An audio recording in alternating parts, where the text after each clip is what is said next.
Allez, on va se resaluer pour le coup, puisque j'avais oublié de mettre l'enregistrement. Pour saluer ceux qui font les replays. Allez, petite préparation.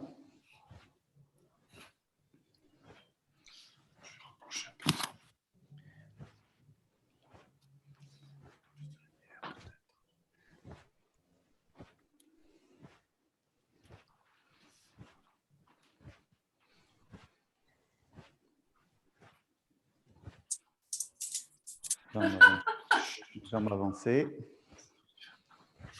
N'oubliez pas qu'on vous entend et que vous êtes sur l'enregistrement aussi.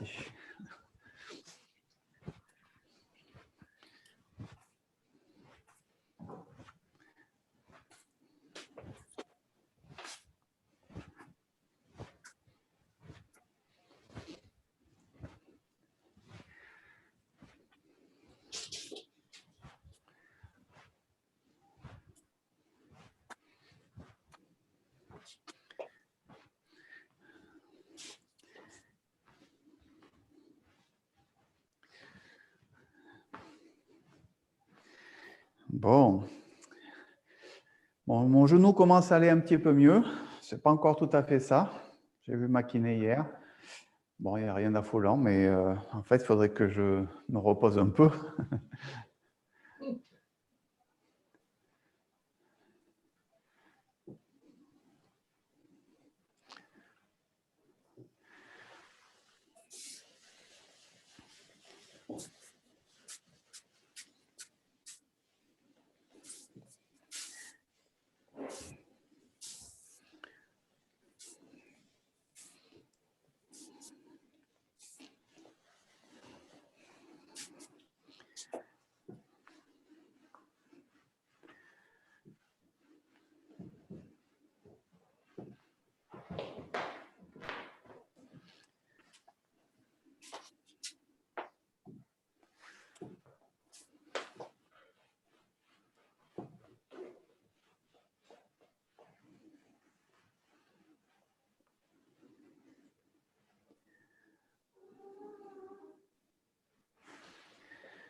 Ok.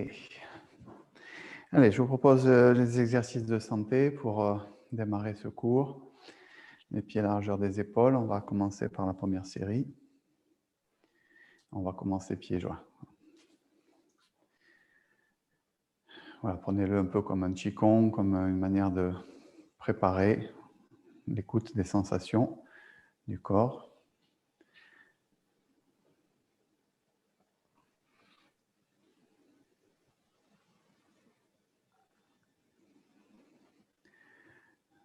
Bouger comme la vague.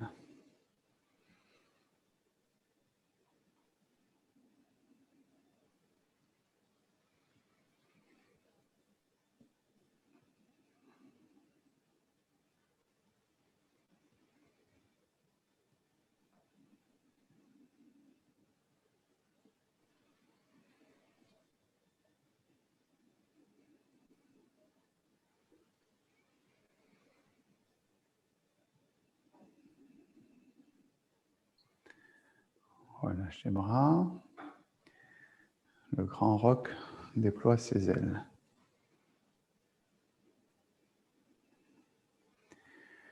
On va travailler bien sur l'ouverture, fermeture des omoplates à l'arrière de la poitrine.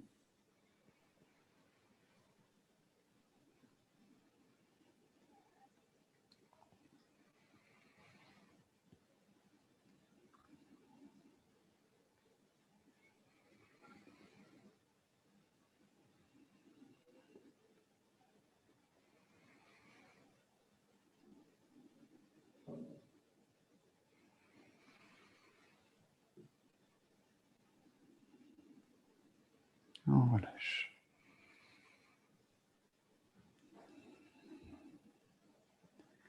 Troisième mouvement, regardez la lune.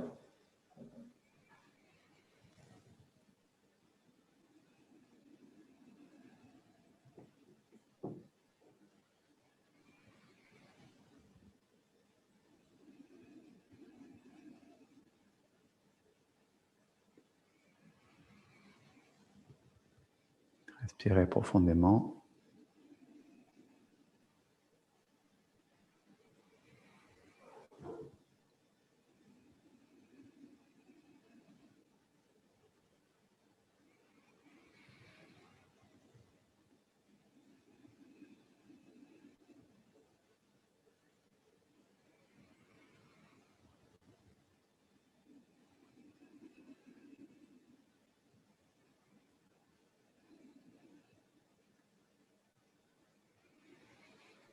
Ok, deuxième série. Les mains, nuages.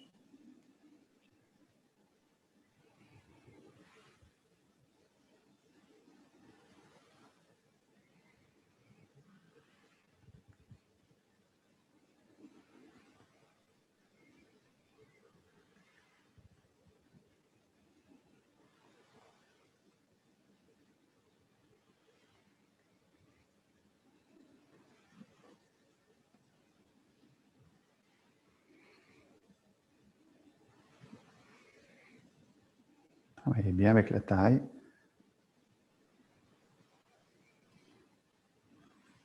On relâche.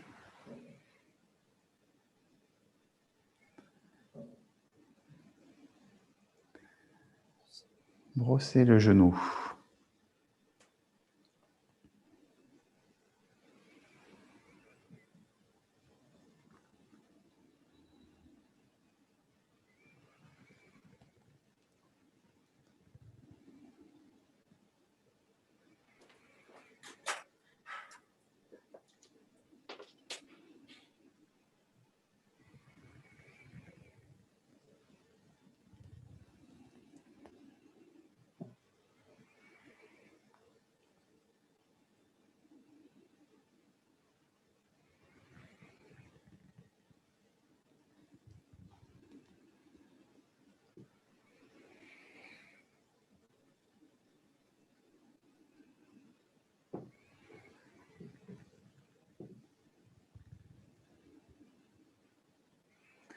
On relâche.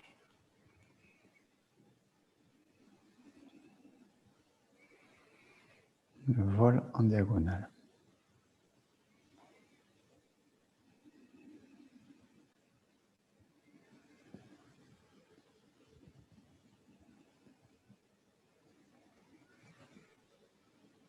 Profitez aussi pour bien travailler dans la continuité du mouvement, de ne pas faire des mouvements trop saccadés.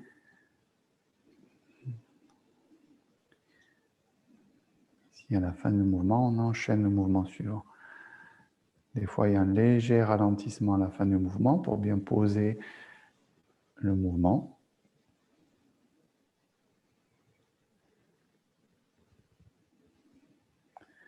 Sans être dans l'accélération.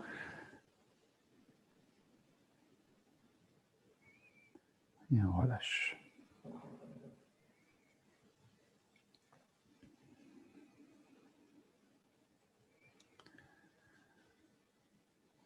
Voilà. Ok, on va reprendre ensemble la première partie. Je me mets dans votre sens.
Je me replace. Transition. Brosser à droite.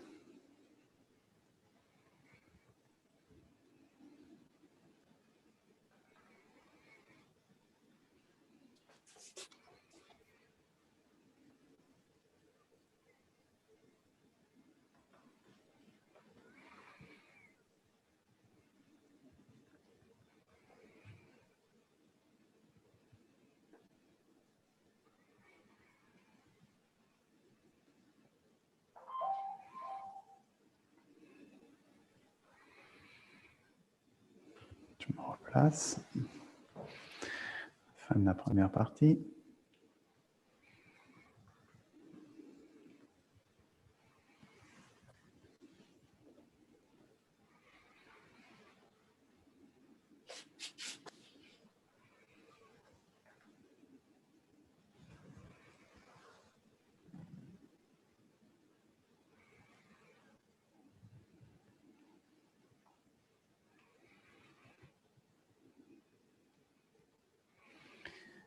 On enchaîne, deuxième partie.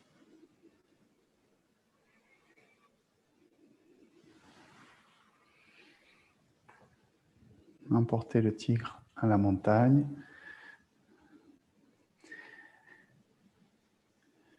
Ji, enfin, le et Ji.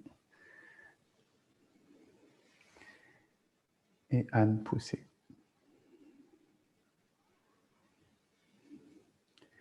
Le poing sous le coude.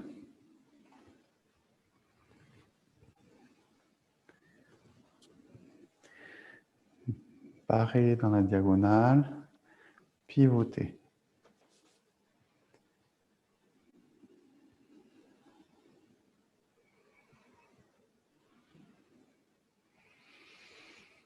Reculer, repousser le singe.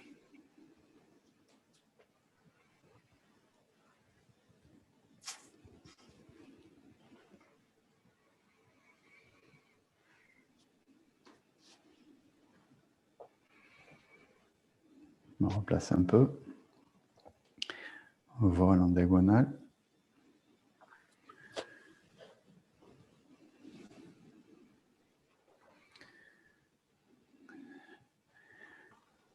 Les mains s'élèvent.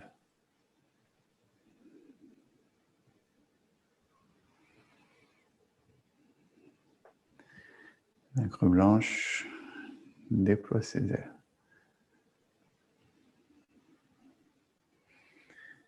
Brosser le genou à gauche. Percer l'aiguille au fond de la mer.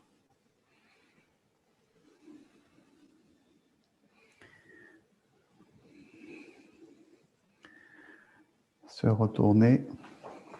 Série de coups de poing.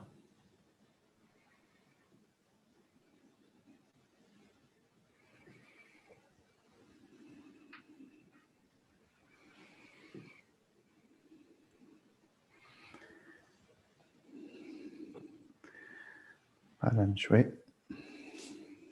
Coup de poing. Paré à gauche. Puis, paré à droite. Le. On va travailler bien sur cette continuité, relâchement. Sentir les ancrages.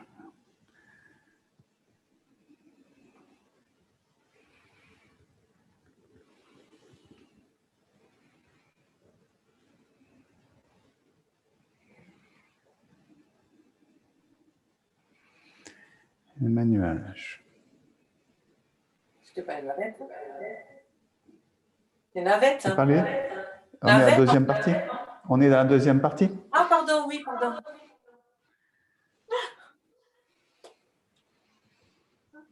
Conditionné.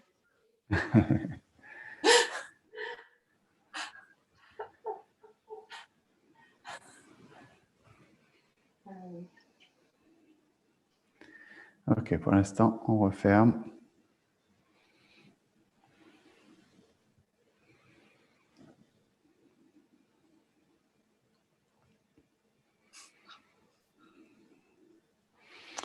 Ok. Bon, voilà, déjà, ça réchauffe un peu le corps. Oui, on n'était que sur la 2. Pardon. Où c'est qu'on s'était arrêté la dernière fois? Vous me redites, je ne suis plus très sûr. On n'avait pas fait les coups de pied, je crois. À cet endroit-là. Oui, c'est là. Oui, à cet endroit-là. Donc, c'est bien ce que j'avais en tête. Ok. Bon. Bon, ça fait du bien de pratiquer, de dérouler, même si c'est un peu étriqué dans vos espaces, comme sur le mien. Encore le mien, ça va, c'est pas trop mal. Mais bon, voilà, ça fait quand même du bien. Toute cette première partie et deuxième partie que maintenant vous devez connaître pas mal. Bon, on sait encore qu'il y a des petits points à contrôler. Essayez de bien trouver le relâchement et la continuité. Ça, c'est des éléments maintenant de progression qui doivent commencer à se faire jour. Si vous sentez que vous êtes encore en train de trop de cogiter avec votre tête, c'est que l'enchaînement n'est pas encore tout à fait bien rentré. Voilà. Donc, ça peut être le cas. Voilà. Donc, plus vous allez pouvoir vous libérer de l'aspect purement mouvement, plus vous pourrez être concentré sur les principes internes et puis aussi peut-être aussi sur le fait du plaisir aussi qu'on peut avoir dans la pratique. Parce que quand on se prend le chou avec la compréhension des mouvements, des fois on n'est pas toujours zen non plus. Voilà. Alors, on est sur ce passage de la deuxième partie emblématique avec la série des coups de pied, avec toutes les difficultés que ça peut avoir. Pour les coups de pied, alors bien sûr, tout ça, c'est des redites. Mais voilà, on sait qu'il y a besoin de beaucoup de répéter. Il paraît que, je ne sais plus qui c'est qui a dit, un grand homme, mais a dit la base de l'éducation, c'est la répétition. Donc, c'est forcément le cas pour le tai chi. Surtout sur ces passages un petit peu techniques, un peu difficiles aussi corporellement avec le travail des équilibres. Et puis les implications que ça peut aussi donner sur le fait de lever les jambes et d'être dans des positions d'équilibre d'une part, et puis en même temps, la souplesse peut manquer aussi sur certains mouvements. Voilà, donc vous le savez, l'idée, ce n'est pas de chercher à monter beaucoup les coups de pied, si vous pouvez et que vous avez envie, bien sûr. C'est que moi, j'avais des élèves qui faisaient de la danse, monter la jambe, machin, ce n'était pas un problème. Voilà. Et pourtant, qui étaient débutants éventuellement, enfin, qui n'étaient pas très avancés en pratique. Voilà. Mais en tout cas, n'en faites pas un objectif en soi. Si ça se passe bien, que vous pouvez monter et que vous montez plus haut que moi, pas de souci. Je vous encourage. Mais voilà. Il vaut mieux un joli coup de pied qui soit à la hauteur assez basse, et qui soit bien décomposé, qu'un coup de pied où on essaie de monter haut et puis on finit à moitié déséquilibré. Vous le savez tout ça. Ok, donc on va quand même revoir cette préparation du premier coup de pied. Souvent, ça manque de clarté. On en a déjà parlé. Il faut qu'il y ait beaucoup de clarté dans vos préparations de mouvements, dans vos mouvements intermédiaires finalement. Au début, quand on apprend, on est très focalisé sur le début des mouvements et la fin des mouvements. Par exemple, on sait que le début, on est en simple fouet pour aller chercher, puis on se rappelle du mouvement un peu intermédiaire, on se rappelle de la position de fin, puis des fois, entre les deux, ce n'est pas toujours très clair. Donc, votre attention, elle doit se porter sur, maintenant, de plus en plus sur l'ensemble du mouvement, c'est-à-dire le début, mais toutes les étapes intermédiaires, et pour arriver à la fin du mouvement. Alors, donc ça veut dire, bien sûr, découper un peu le mouvement, le scinder en mouvements plus simples. Et l'inconvénient, à votre niveau, c'est aussi justement de ne pas trop découper pour garder la continuité et la fluidité du mouvement. Voilà, parce que sous prétexte de vouloir mettre de la clarté, après, on a un truc qui est saccadé. Alors, il y a première étape, deuxième étape, troisième étape. Voilà. Donc, c'est vrai qu'avec vous, on a déjà fait ce travail d'étapes, même si on va le refaire là pour clarifier aussi les différentes étapes. Mais en même temps, il faut essayer de plus fractionner de cette manière-là. Il faut qu'au niveau du mouvement, on travaille sur l'énergie tai chi. Alors, qu'est-ce que l'énergie tai chi? Ça nous parle notamment de l'alternance de dur et de doux, de la continuité, de l'ancrage, de l'enracinement, enfin bon, tous les principes aussi, beaucoup qui touchent au principe de Yang Shen Fu, aux 10 principes. Voilà, donc ça, c'est ce travail-là qui nous intéresse particulièrement. Alors, sur la préparation des coups de pied, je le fais dans ce sens-là pour l'histoire de visibilité. On a le recul du poids sur la jambe arrière en redressant la main arrière. Donc, voyez, par contre, c'est bien la coordination ici des deux, ici. Et en même temps, il y a un troisième élément, ici, c'est la paume de la main gauche. Voilà. Donc, on va dire, trois choses qui se coordonnent ensemble. C'est la rotation de la main gauche, l'ouverture de la main droite qui se redresse, ici. Ne tendez pas trop le bras, ici. Et puis, le poids du corps qui vient sur la jambe arrière. Et bien sûr, du coup, l'avant du pied gauche qui se soulève. Donc ça, c'est la première étape. Première étape, 1. Deuxième étape, on replie le bras droit pour le ramener devant l'épaule. On change son appui au niveau du pied et on va venir tourner la taille vers la gauche pour aller chercher ici une frappe à la gorge. Voilà, donc si je regarde la forme de ma main devant, en réalité, c'est une forme de main qu'on connaît déjà. C'est la même que, par exemple, dans les mains levées. Simplement, ici, on a horizontalisé un petit peu le bras. C'est-à-dire le coude s'est relevé. Attention de ne pas trop le relever, sinon, du coup, vous risquez de faire monter votre épaule. Voilà, donc on a un peu horizontalisé. Donc ça, c'est pour la forme de la main droite. La main gauche, elle, une fois qu'elle s'est tournée vers le haut, ici, elle va simplement revenir ici vers la région costale. Donc là, c'est au niveau des côtes, ici, hein, pas au niveau des hanches comme dans reculer, repousser le singe. Donc c'est bien au niveau des côtes. Voilà, donc c'est quand même assez haut. Un défaut aussi qui arrive parfois, qu'il faut surveiller, je le dis tout le temps, mais ça peut être encore le cas, c'est de ne pas ramener le coude vers l'arrière ici comme ça, vous voyez. Si j'amène le coude vers l'arrière, vous allez fermer l'omoplate gauche hein, qui se resserre derrière. Donc il faut garder le dos ouvert. Donc dans cette position-là, il y a l'idée de la poitrine qui fond un peu et du dos qui s'ouvre. Alors pas trop, hein, parce que si vous en faites trop, vous allez vous retrouver avec le dos rond et la tête qui n'est plus suspendue. Voilà. Mais quand même, vous devez sentir, donc menton légèrement rentré, ici, le dos s'ouvre à l'arrière et vous êtes dans cette position, bon, assis sur votre jambe droite, ici. Voilà, donc je le refais dans ce sens-là. Donc, 1, premier temps. 2, je ramène et je travaille sur la frappe à la gorge, ici. OK. Je vais peut-être le faire dans l'autre sens. Donc vous êtes normalement dans ce sens-là. Donc 1, 2, 3. Alors là, il y a un point aussi important. Là aussi, maintenant que vous connaissez mieux ce mouvement, le mouvement de fermeture du bras peut générer ici la fermeture de ce genou droit. Alors, je ne le fais pas pour ne pas me faire mal, mais ici, il faut garder l'arche ouverte entre les deux genoux.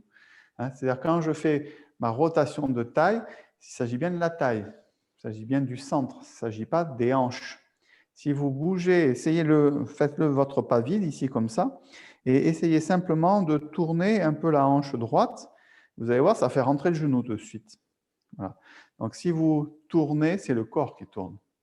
Donc, vous devez sentir que quand le corps tourne pour se remettre de face, hein, ici, on est bien de face, puisque c'est bras et jambes qui sont inversés, un bras de droit et jambe gauche, donc le corps est de face. C'est la méthode qu'on utilise habituellement. Donc, si je tourne le corps, la taille, ici, il faut que je maintienne ma hanche en place pour que mon genou droit ne rentre pas. Et à ce moment-là, on dit qu'on conserve l'arche entre les jambes. Et c'est là qu'on sent un peu la puissance du ventre, du bas-ventre, en fait, en quelque sorte. Hein. On sent que cette notion ici de préparation pour aller faire la frappe, elle vient du centre ici. C'est vraiment la taille qui va envoyer la main droite. D'accord ? Pas facile à sentir, mais voilà, c'est important. Donc là, il y a l'idée du pas, hein, le pas vide, ancré, enraciné. Il faut que votre poids soit bien sur votre jambe arrière, ici. Et ensuite, la taille tourne sans impacter le genou droit pour aller chercher votre position de frappe à la gorge. Vous voyez, donc quand on rentre un peu dans les petits points de détail, hein, on sent qu'il commence à y avoir beaucoup de choses. Voilà. Maintenant, on n'est plus dans la perception simplement du mouvement. Hein, on est aussi dans la perception du travail du corps, hein, des rotations, du travail de la taille, etc. Ensuite, je poursuis à partir d'ici. On va avoir un mouvement de taille vers la droite et on va faire un mouvement circulaire finalement, ici encore une fois, ici sur un plan horizontal. C'est-à-dire le bras droit revient vers la poitrine dans un arc de cercle, on va dire un demi-cercle, ici. Et le bras gauche aussi part vers l'avant dans un mouvement circulaire. Donc j'ai un double mouvement circulaire, j'ai deux demi-cercles qui fait pratiquement un cercle. Si on prend les deux mouvements des bras, ici on a un cercle. Voilà. Donc, pour ramener le bras gauche dans l'axe central et le bras droit dans l'axe central dans un premier temps. On ne voit peut-être pas très bien les axes, là, comme je suis tourné. Mais ensuite, bien sûr, on va passer à l'intérieur du coude. Voilà. Donc, essayez de bien sentir ce mouvement horizontal de cercle dans cette deuxième phase. Donc là, au départ, c'était un mouvement plutôt rectiligne. C'était un mouvement, ce n'est pas un mouvement circulaire, le premier. Donc, ne confondez pas la deuxième partie du mouvement et la première partie du mouvement en termes de circularité. La première partie du mouvement, c'est vraiment rectiligne. Ici, je frappe direct, ça va tout droit. Celui-là, il revient tout droit. Et par contre, après, oui, on a les deux demi-cercles, le dépôt du pied gauche, coordonné à la fin du mouvement, et ensuite, on peut passer à l'intérieur du coude, et là, ça va être à nouveau, pas un mouvement circulaire, mais un mouvement rectiligne, c'est-à-dire qui va dans la direction des doigts de la main gauche, pour aller faire cette idée de dégagement. Toujours intéressant de savoir ce qu'on fait. Ici, on est saisi et on veut se dégager ici pour aller donner le coup de pied. Voilà, un coup de pied qui peut être soit dans le dos, soit sous le bras, etc. Voilà. Donc, il faut vraiment clarifier ce travail. Donc là, on va dire mouvement, pardon, je reprends comme il faut. Donc ici, rectiligne, là, cercle, posé, et ensuite transférer, et avec la rotation de la taille, le dégagement. Vérifiez aussi qu'avec tous ces mouvements de taille, pour ça maintenant je commence à parler de la taille, mais je l'associe aussi à ce qui se passe dans les appuis, parce que vous pouvez avoir tendance justement à perdre l'arche entre les deux genoux, parce que vous commencez à vouloir utiliser la taille et vous l'utilisez avec trop de hanches. Donc c'est normal parce que c'est ce qu'on...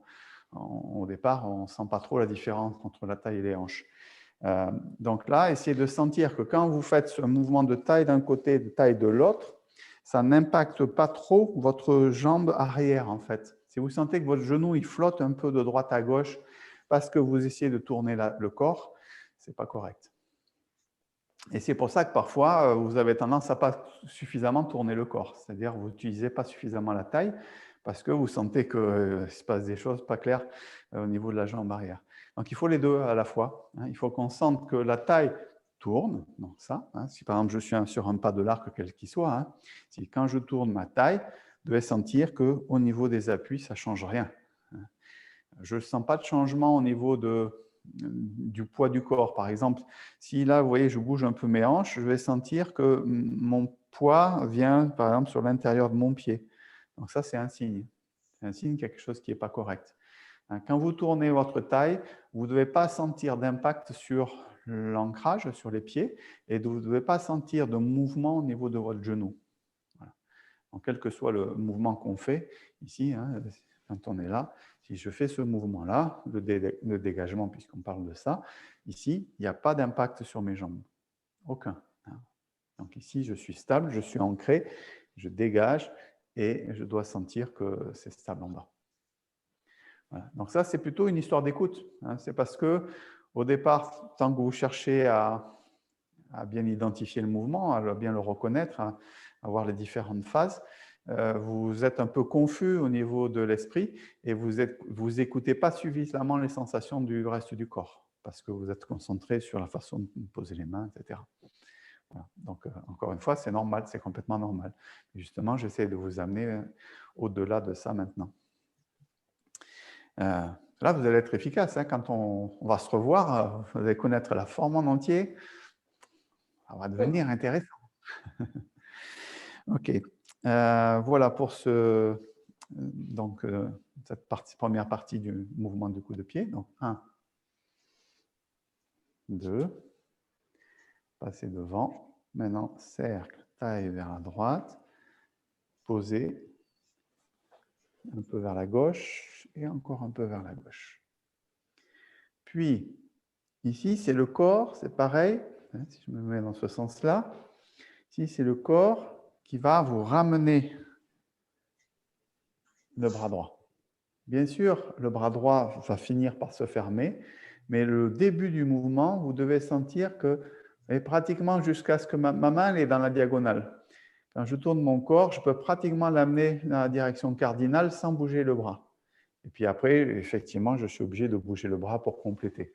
Bon, c'est peut-être un peu exagéré mon explication au niveau détail, il y a peut-être un peu trop de détails, mais c'est pour dire que c'est d'abord le mouvement du corps et ensuite le repli du bras, donc qui va correspondre à la main, au pied qui frappe. Donc là, le bras droit, en l'occurrence, sur ce mouvement, puisqu'on va faire un coup de pied. Voilà, donc 1, je ramène, je ferme. Et ne montez pas sur vos appuis avant d'avoir fait votre fermeture. Des fois, ce n'est pas très clair. Vous voyez, vous risquez de fermer le bras en même temps que vous montez votre jambe. Alors, une chose après l'autre. J'ai fait mon dégagement, je ramène, et après, je me hisse sur la jambe d'appui, je lève ma jambe droite, et je vais coordonner l'ouverture des bras et le coup de pied. Alors, dans ce premier coup de pied, il y a une coordination sur l'ouverture et sur la fermeture. Voilà. Là aussi, des fois, ça manque de coordination. C'est-à-dire, des fois, vous faites votre coup de pied, la main, et puis après, vous faites les bras. Donc, essayez de bien coordonner. C'est ça qui va donner aussi cette sensation d'unification des différentes parties du corps. C'est quand les coordinations sont bonnes. Là aussi, c'est niveau 2. On est dans ce cours niveau 2. Hein, c'est la coordination, il faut vraiment aller chercher plus en détail maintenant comment les choses se coordonnent dans les mouvements. Hein, parce que c'est parfois là aussi que se cachent des petits temps où c'est que ce n'est pas net, pas clair. Voilà, donc 1, je referme. 2, je monte sur mon appui. 3, je déploie les bras et la jambe. 4, je replie les bras et la jambe. Donc la jambe elle se replie simplement en lâchant le bas de la jambe verticale. On pointe un petit peu quand même la pointe du pied. Hein, ne gardez pas votre pied accroché comme ça, ici, lâchez un petit peu ici. Et en même temps, vous allez ramener la main gauche dans la position qu'on connaît habituellement sur les brossés, par exemple, hein, et la main droite qui va se tourner vers le haut. Voilà, qui correspond à la première partie ici, quand on fait ça. Voilà, c'est exactement la même position, mais inversée. Voilà. Donc, une fois qu'on a là, donc je ramène, je monte, donc coordination, ouvrir, ramener. Voilà, donc vérifiez quand vous êtes sur le travail de l'équilibre que vous avez bien cette sensation, cette perception de la verticalité. Ça veut dire quoi? Ça veut dire que la tête doit être suspendue au ciel, mais en même temps, le sacrum est relâché. Ma jambe d'appui est légèrement fléchie, pas beaucoup, hein, je suis quand même dans une position qui est assez haute, hein, je ne suis pas très fléchi sur ma jambe d'appui, sinon c'est un peu compliqué de faire le coup de pied. Hein, on est quand même en position un peu haute, mais il faut quand même garder comment dire, cet amortisseur, entre guillemets. C'est ça qui va vous permettre de corriger les problèmes d'équilibre. Mais surtout, pensez bien à lâcher le sacrum. Quand je lève, ici, je suis sur une jambe, même si je ne lève pas haut, ici, c'est de lâcher mon sacrum. Mon sacrum glisse un petit peu vers le bas. Et si en plus je rajoute la tête suspendue, ben normalement, ça va améliorer un petit peu votre perception de l'équilibre. Voilà. On pourrait contracter la sangle abdominale d'une manière générale. Pourquoi pas? C'est ce que certains profs disent. Sur une première approche, pourquoi pas? Mais à votre niveau, je ne suis pas sûr qu'on ne peut pas faire mieux parce que sinon, on n'est pas tout à fait en phase avec l'idée du tai chi, c'est-à-dire le travail de relâchement, hein, souplesse, relâchement, être détendu quand on pratique. Donc, si je vous dis il faut contracter les abdos pour être en équilibre, je trouve que ce n'est pas tout à fait en phase avec cette idée-là. Voilà, donc essayez de voir où c'est que vous en êtes aujourd'hui. Hein, si ça peut vous aider un peu, ben effectivement, il faut contracter un petit peu la sangle abdominale, hein, et lâcher le sacrum pour essayer d'améliorer peut-être la stabilité du coup de pied. Voilà. Puis il faut savoir que dès que ça va fonctionner mieux, ben à ce moment-là, après, on essaie de se relâcher de nouveau. Voilà. Vous savez hein, que maintenant, vous savez comment ça fonctionne. Hein, il y a des éléments que je donne à un certain moment donné, qui sont vrais, mais qui de plus tard ne sont pas tout à fait aussi vrais. Parce qu'en fonction de votre progression, en fonction de votre bagage technique, il y a des choses qui étaient vraies au début qui ne le sont plus après. Hein, donc il faut penser à ça aussi, parce que des fois, on a tendance à se référer à la manière dont on l'a appris au début. Hein, et ce qui finalement va scléroser un peu votre pratique et va vous empêcher de progresser parce que vous êtes figé sur la première méthode que vous avez appris sur votre mouvement. Voilà. C'est pour ça d'ailleurs qu'on répète et qu'on redécortique les mouvements après régulièrement. C'est là où on progresse. Même si on ne progresse plus d'un point de vue de la connaissance de l'enchaînement, parce que quand on connaît les trois parties, on connaît les trois parties. Et c'est pour ça parfois que j'ai des personnes que je perds au bout de 3 ans ou 4 ans parce qu'ils ont l'impression que le travail est terminé, qu'ils ont appris les trois parties. Voilà, donc c'est que le début, c'est ce qui nous permet justement d'aller chercher la profondeur après. Alors, ce n'est pas le même challenge, hein, c'est moins impressionnant, comment dire, on a moins l'impression de progresser, parce que du coup, on a une progression un peu à plateau, hein, mais en même temps, voilà, y a pas, tout le monde est passé par là, tous les anciens. Hein, moi, je pense aux anciens et qui pratique depuis plus de 30 ans. Je sais plus, j'ai revu un CV l'autre jour, une dame là, des États-Unis qui pratique depuis 50 ans. Bon, voilà, ça veut dire qu'il y a forcément des choses qu'on peut trouver encore et qu'on peut encore explorer à vie. Voilà pour le coup de pied par lui-même. Donc, déployer, replier bras et jambes. Puis, on va reposer le pied au sol, mais pas en tombant sur votre pied de devant.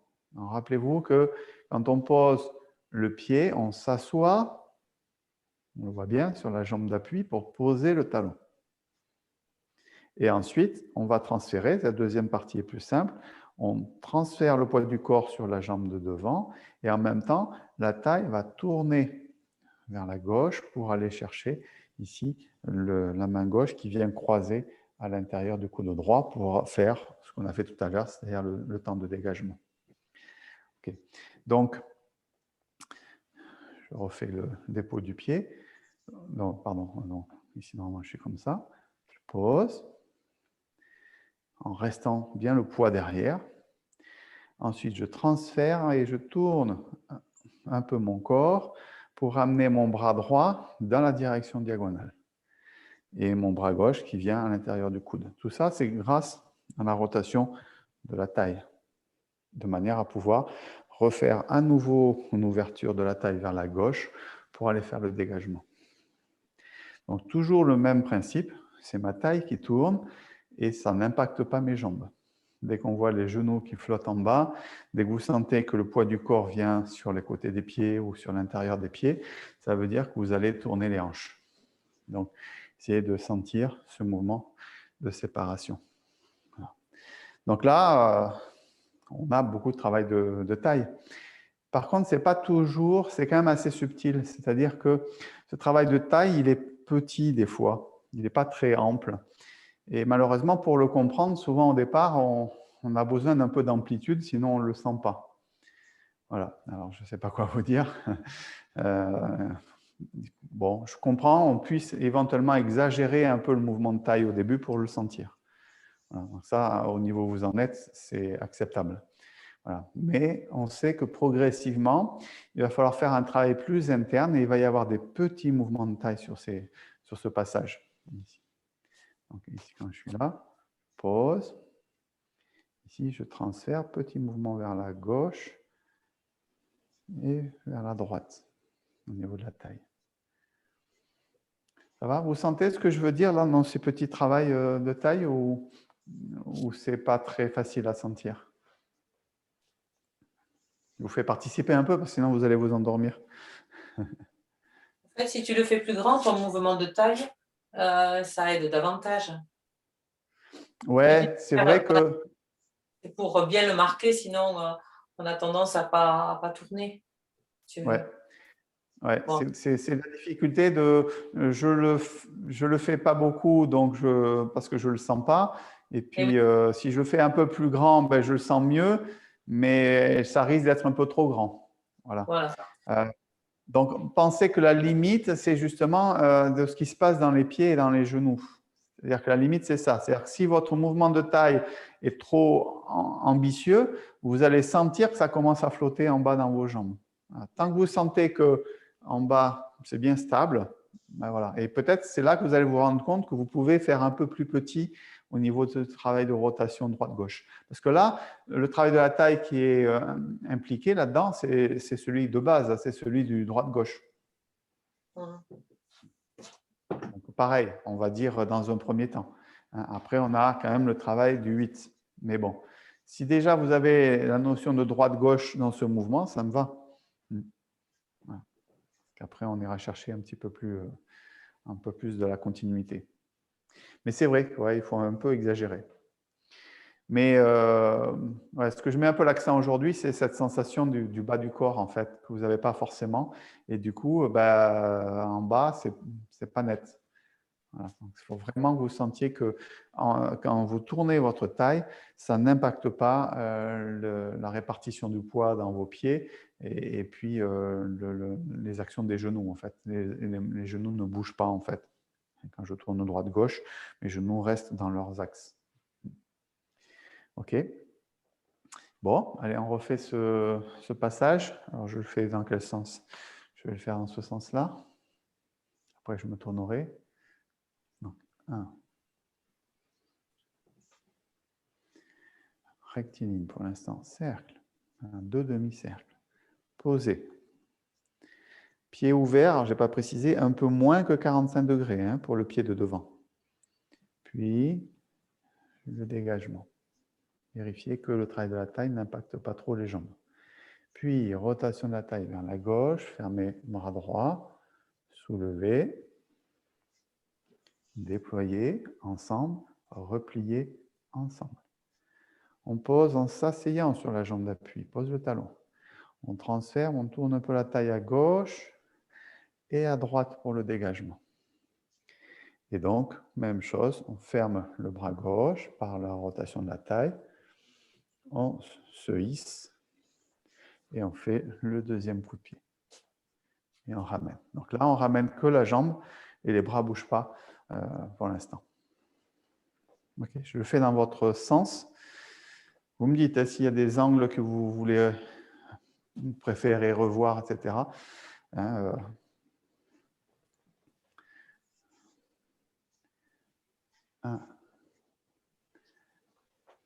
2, cercle, dégagement, rotation, montée, déployer, poser, taille vers la gauche, taille vers la droite, encore un peu taille vers la droite.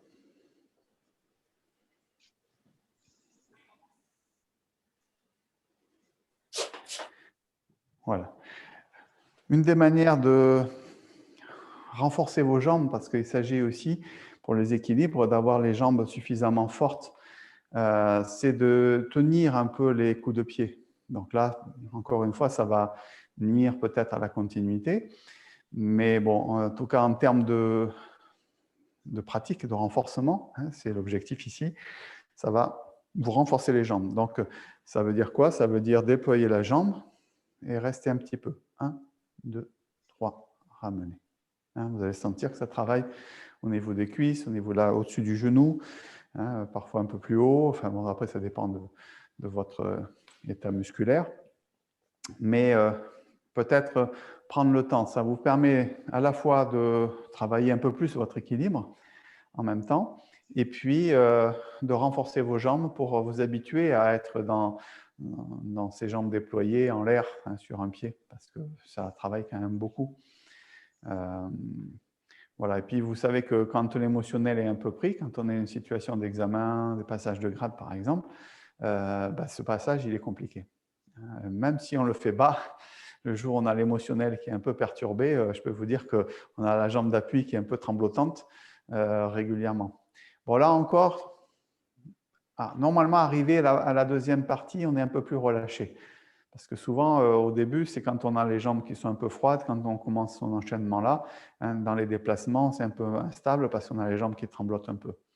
Voilà. Mais là, par contre, sur les coups de pied, c'est plutôt le stress en fait. Les jambes sont préparées avec le début de l'enchaînement, mais plutôt avec le stress. Le simple fait de se dire « Oh là, va falloir lever un pied pour être en l'air », on commence à stresser et l'esprit étant perturbé, ça perturbe aussi le travail du corps. Voilà, donc il n'y a pas de secret, il faut répéter, s'entraîner. Et c'est pour ça que vraiment régulièrement faire ce travail ici, je déploie, si je peux, j'essaie de déployer le plus possible ma jambe, je reste un petit peu et je replie. Voilà, et là je sens que ça travaille. 1, 2, voilà, je vérifie mon équilibre, je vérifie la position de mes bras. Je n'ai pas trop reparlé des bras, vous savez la théorie. Des fois, vos bras ne sont pas toujours bien équilibrés, hein, au niveau de, vous voyez, la façon de positionner. Donc, il faut que mes épaules soient relâchées, donc mes coudes soient un peu relâchés. Et il faut qu'il y ait une symétrie. Donc, vous voyez un petit peu, là, c'est symétrique, mes deux bras. Mais des fois, vous avez, par exemple, le bras arrière qui est un peu plus replié. Hein, c'est souvent le bras arrière. Souvent, le bras arrière, je ne sais pas si on va le voir correctement, mais vous voyez, des fois, vous faites ça, et puis le bras arrière, il n'est pas tellement déployé derrière. Donc, il vous faut de la symétrie dans ces deux courbes, un petit peu avant et arrière.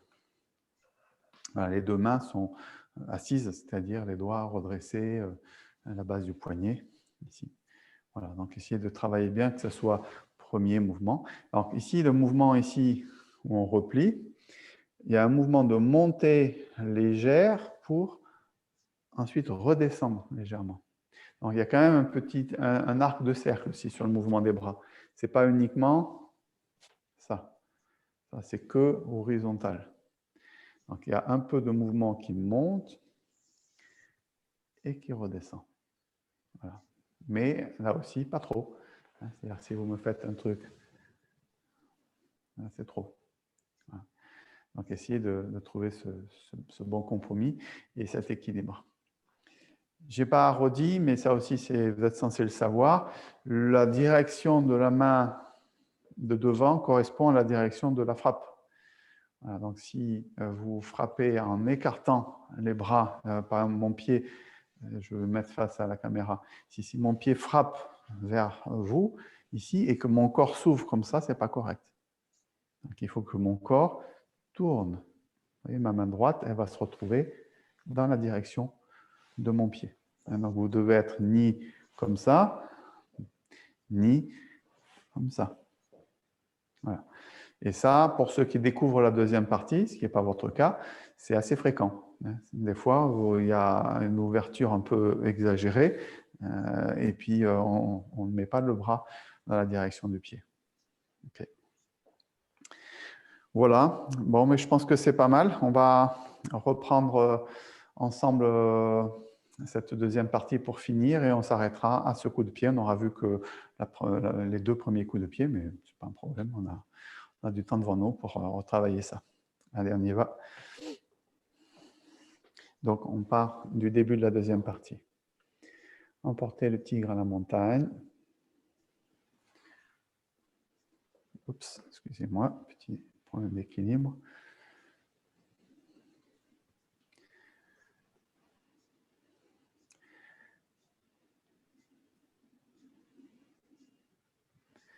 presser, séparer et pousser. Le poing sous le coude.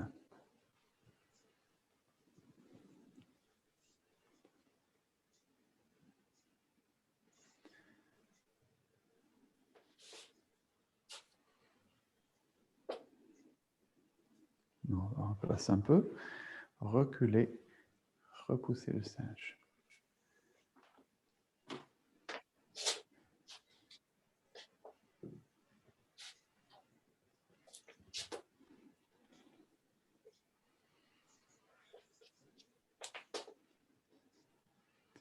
Le vol en diagonale.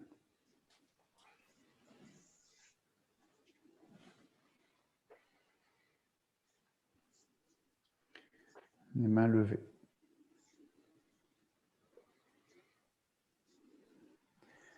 Maigre blanche. Déploie ses ailes.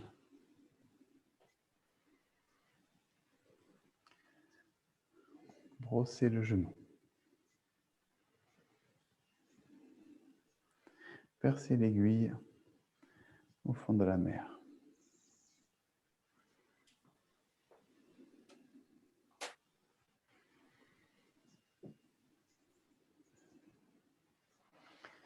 Se retourner.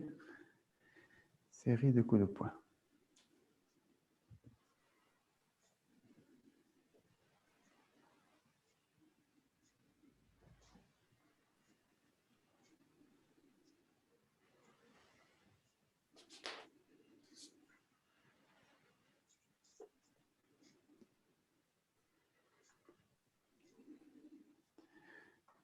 Pareil à gauche.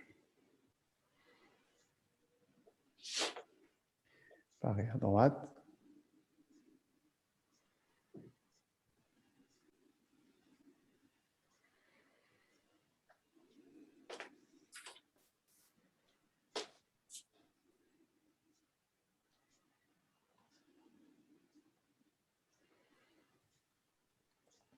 Simple fouet. Prenez votre temps pour sentir les choses. Les mains nuages. Le regard, la taille.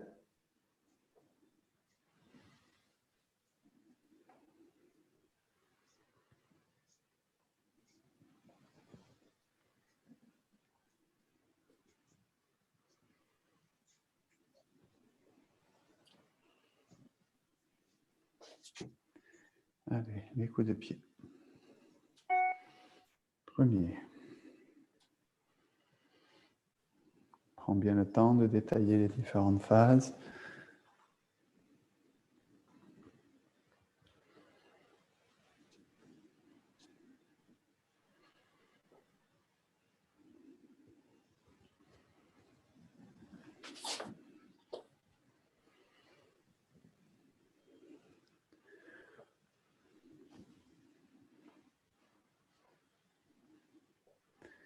Voilà, et on relâche. Bon, super.